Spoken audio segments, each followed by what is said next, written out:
Este es el televisor más grande del mundo.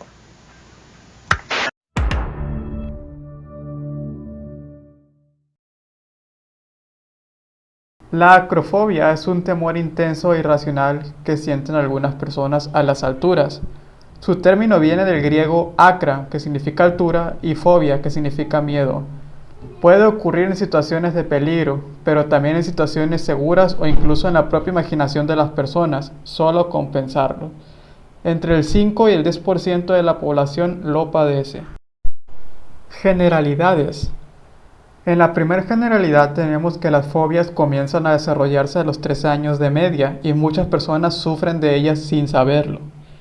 En la segunda generalidad, la acrofobia o miedo a las alturas es otra de las fobias que más se repiten. En la tercera, ocupa el puesto número 8 de las 10 más comunes y en la última generalidad es un miedo extremo a las alturas que resulta en cierto grado incapacitante para quien la experimenta. En la vida urbana no acostumbra a haber tantas localizaciones en las que las personas estén expuestas a lugares en los que se pueda sufrir vértigo, pero esta fobia también puede aparecer en escaleras y ascensores con paredes de cristal, en un puente o incluso en una azotea. Diferencias entre el vértigo y la acrofobia. El vértigo es una ilusión que nos hace notar como si las cosas que hay a nuestro alrededor, incluso el suelo, girasen o se agitasen, lo cual hace que se pierda el equilibrio. Cuando esto se da en una situación en la que se está cerca de un precipicio o un vacío descendiente similar, este fenómeno se conoce como vértigo de la altura, mientras que la acrofobia se expresa a través de una serie de síntomas que se expresan en situaciones específicas.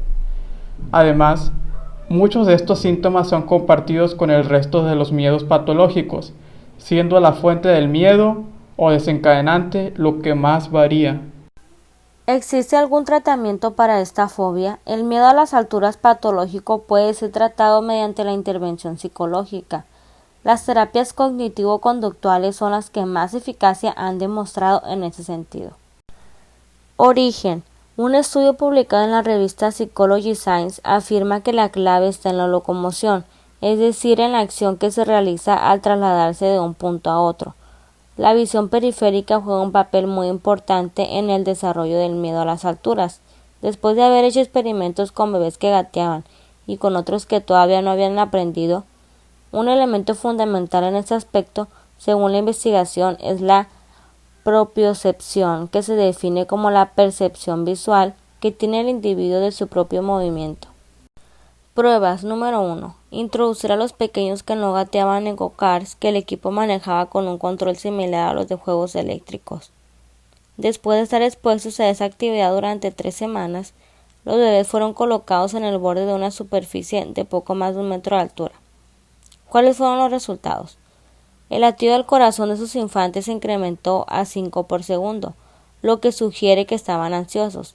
En el latido de los que no manejaron no se registró ningún cambio. Prueba número 2. Los bebés estuvieron dentro de una habitación en la que se movían el techo y las paredes. El objetivo era recrear la sensación de moverse hacia adelante. ¿Cuáles fueron los resultados obtenidos? Los que estuvieron en los go-karts retrocedieron, los que no se movieron mucho menos. Prueba número 3. Poner a los bebés que ya gateaban en la habitación que se movía y luego cerca del borde de una mesa de vidrio larga. ¿Cuáles fueron los resultados? Quienes tuvieron una mayor reacción en el cuarto que se movía tenían dificultades para moverse sobre la mesa y llegar al otro lado en donde estaban sus madres. Características. Una de las características más importantes sería sentir miedo irracional a las alturas. Las personas que padecen esta condición no tienen control de sí mismas ante situaciones de las cuales deben enfrentarse a la altura. La reacción que manifiestan suele ser exagerada y podrían tratar de huir o evitarlo. Otra característica resaltante sería generar ansiedad a las personas que lo sufren. En caso de no haber manifestado ansiedad con anterioridad, eventualmente acaban de desarrollarlo. Y así continuamos con otras características, que sería huir ante estas situaciones tímidas. También podrían emplear cualquier excusa que les permita evitarlo. Se intensifican las manifestaciones anteriores descritas, que con el paso del tiempo pueden también desarrollar otras sintomologías, ya sea mareos o espasmos. provoca a síntomas fisiológicos que son propios de esta condición.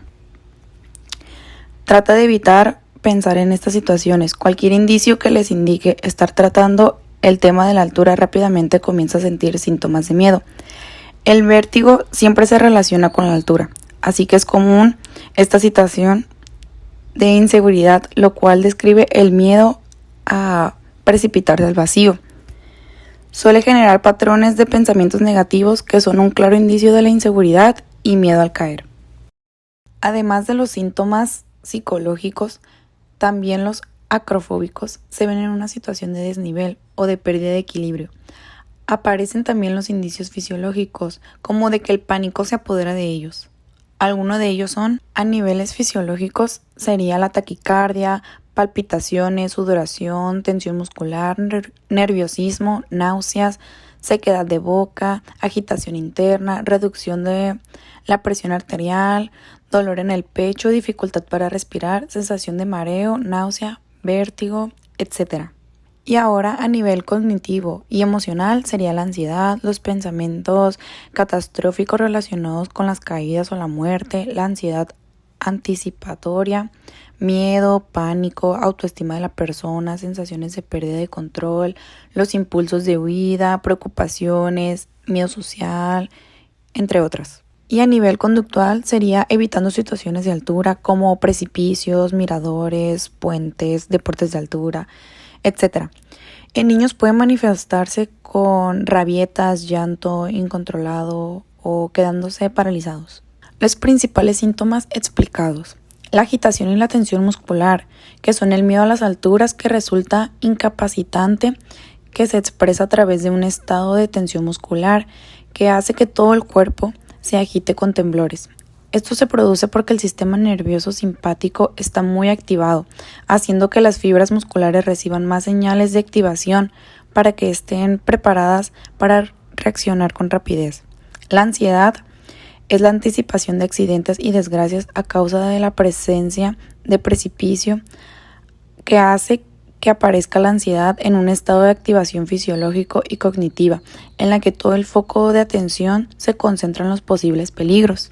El pánico, que es una oleada de miedo mediante la cual toda la actividad mental de la persona se dirige a experimentar la mezcla de sensaciones producidas por la anticipación del dolor o de la muerte y a la vez los estímulos sensoriales que llegan acerca de la situación presente. Cuando esta sensación de miedo es muy extrema y llega de forma abrupta, se puede dar ataques de pánico. La pérdida de control. Uno de los aspectos cognitivos de la acrofobia es la pérdida de control, es decir, la incapacidad de gestionar bien procesos ejecutivos como el manejo de la atención o el establecimiento de planes y secuencias de acciones consistentes. Taquicardia, que es el aumento abrupto del pulso sanguíneo, hace además que aparezca una sensación de falta de aire. Y por último sería el dolor de cabeza. Una vez que ya ha aparecido el resto de los síntomas, es muy frecuente experimentar también el dolor de cabeza, producido por los cambios en la presión sanguínea y por el sobreactivación del sistema nervioso. El diagnóstico de las fobias específicas se basan en una entrevista clínica exclusiva y con pautas de diagnóstico. Es posible que utilicen los criterios de diagnóstico incluidos en el Manual Diagnóstico y Estadístico de los Trastornos Mentales, pero para mejor tratamiento para fobias específicas es una forma de psicoterapia llamada terapia de exposición. En ocasiones el médico también puede recomendar otras terapias o medicamentos, pero por lo general el tratamiento se centra en una fobia específica por vez. El tratamiento que seguiremos es para el miedo a las alturas, que es una combinación de diferentes técnicas, entre las que encontraremos la técnica de control de la actividad fisiológica, la técnica de los pensamientos en el miedo a las alturas y la técnica de conducta para ir superando de forma gradual este miedo. Es muy importante proporcionar ayuda médica profesional debido a que puede convertirse en un problema de límite de vida del paciente. En este caso se debe realizar con cuidado y adecuadamente porque puede agravar la condición. La terapia cognitiva consiste en la realización de pruebas psicológicas clínicas. La finalidad es seleccionar la que mejor se adapta a la condición del paciente. El profesional médico le analiza el comportamiento y los otros síntomas característicos.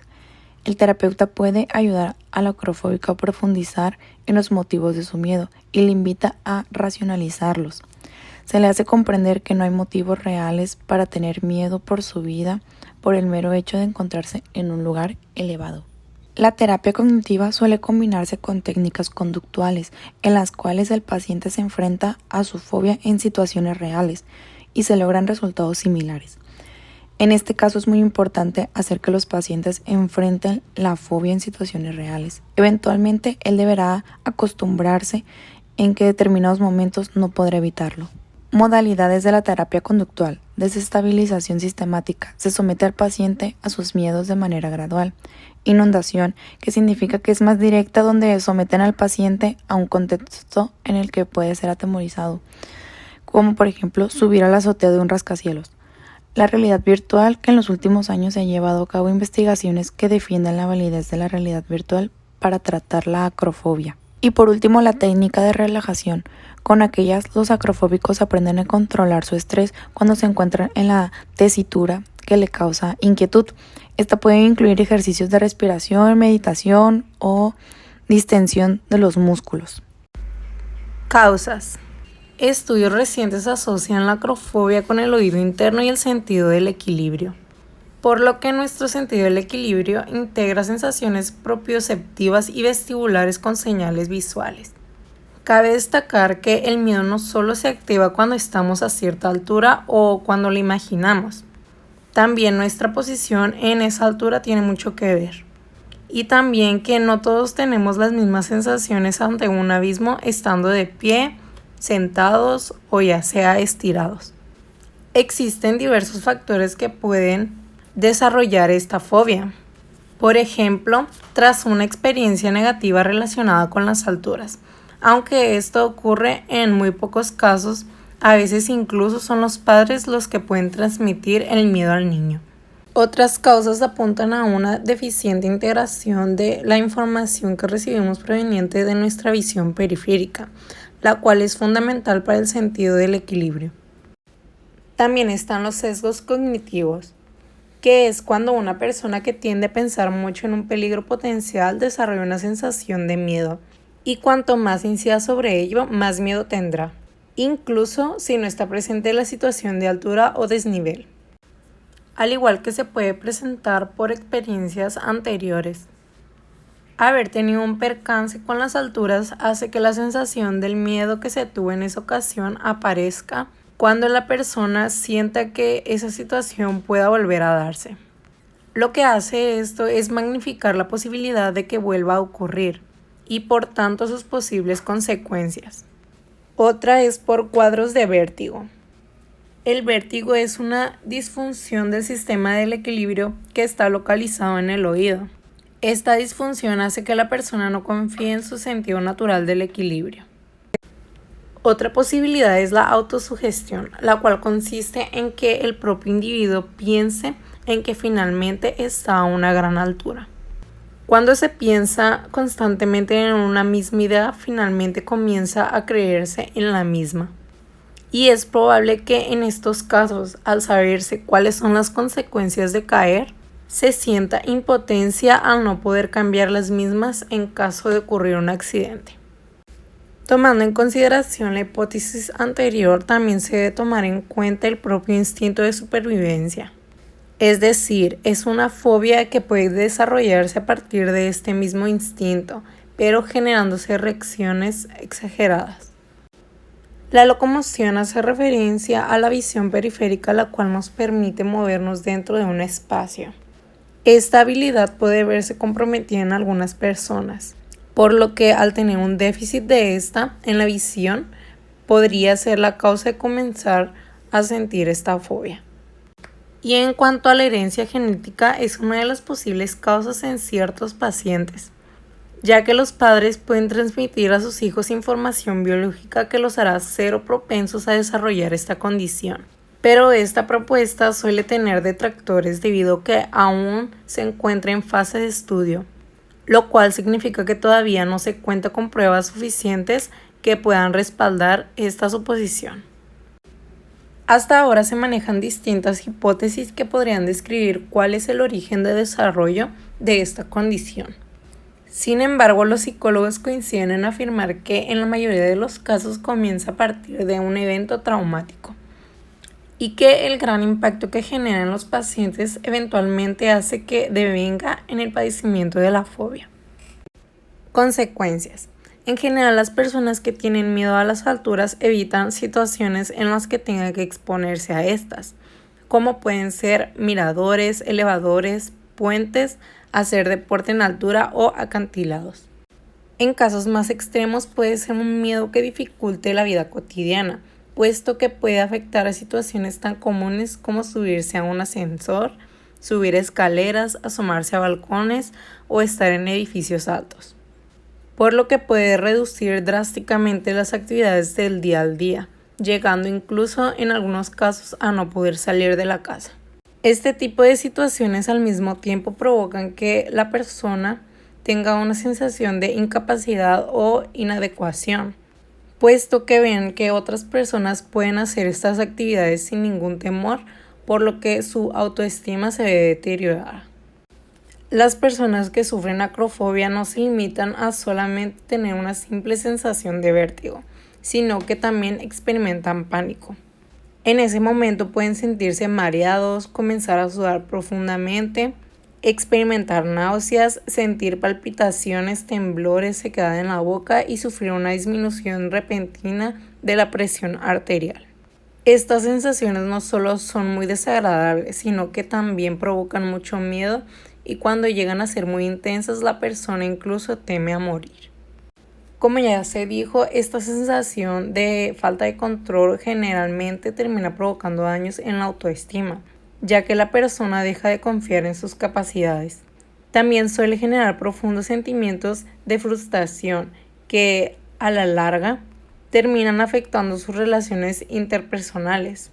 Muchas de estas personas se avergüenzan de su miedo y creen que los demás los juzgarán negativamente o simplemente que se reirán de ellos.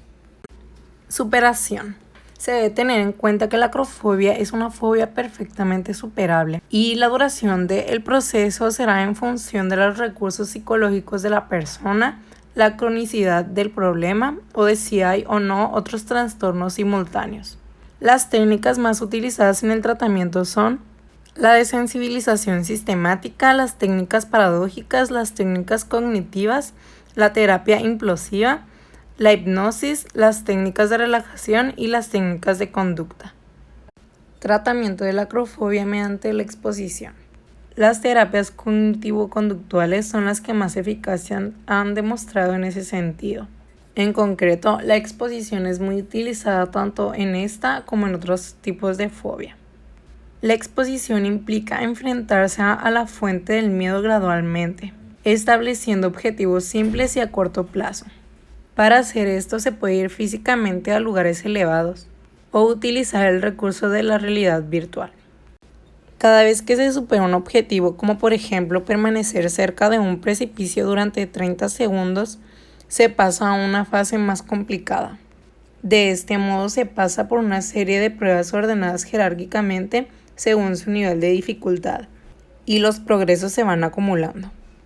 El paso de esta serie de situaciones marca una curva de dificultad ascendente. Por supuesto, para realizar la exposición es imprescindible contar con la supervisión y la dirección de un profesional suficientemente instruido en estas técnicas y que esté dedicado al ámbito de la psicología de la salud. En conclusión, la acrofobia es un miedo exagerado e irracional a las alturas que se basa en un temor patológico a caerse y morir. En algunos casos puede condicionar la vida del afectado y precisar tratamiento psicológico. Cabe destacar que la acrofobia va más allá de la impresión que puede causar encontrarse alejado del suelo. Este trastorno conlleva efectos fisiológicos y psicológicos negativos, hasta tal punto que si no se controla puede incluso paralizar a una persona. Por eso, aquellos que lo sufren tienden a evitar cualquier situación que implique estar en una posición de altura. Y aunque pueden guardar cierta relación, no hay que confundir a la acrofobia con el vértigo. ya que la primera consiste en el temor a morir si caes desde una altura en la que estás situado, mientras que la otra es una sensación de movimiento de los objetos que tenemos a nuestro alrededor. Simplemente esta es una ilusión y no una obsesión como puede ser el miedo a las alturas. La acrofobia tiene síntomas muy variados y extensos que te pueden llevar a diferentes tipos de comportamientos y miedos, pero lo más relajante de esto es que con un buen trato psicológico y un poco de disposición y buena actitud, absolutamente todo se puede lograr.